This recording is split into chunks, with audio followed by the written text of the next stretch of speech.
आज मी तुम्हाला चटपटी मिरची बनवून दाखवणार आहे। त्यासाठी बघा ह्या मिरच्या मी 250 ग्रॅम घेतलेल्या आहेत। त्या पहिले जे आपण देठ काढून घेऊया, असं मधोमध कापून घेऊया।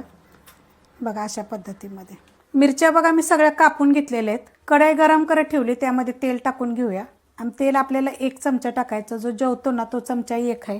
तेल गरम झालेलं आहे, त्याच्यामध्ये बघा ह्या मिरच्या टाकून घ्यायच्या। मीडियम गॅसवर एकसारखं 2 मिनिटं आपल्याला परतून घ्यायचं, असं हलवून घ्यायचं एकसारखं।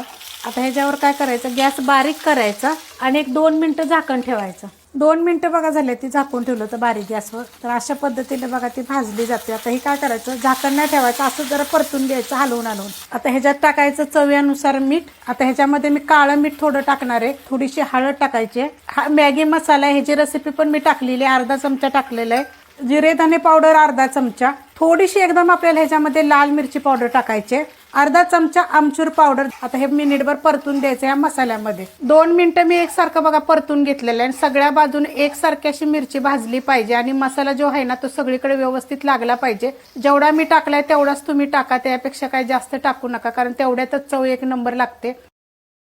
Download ShareChat.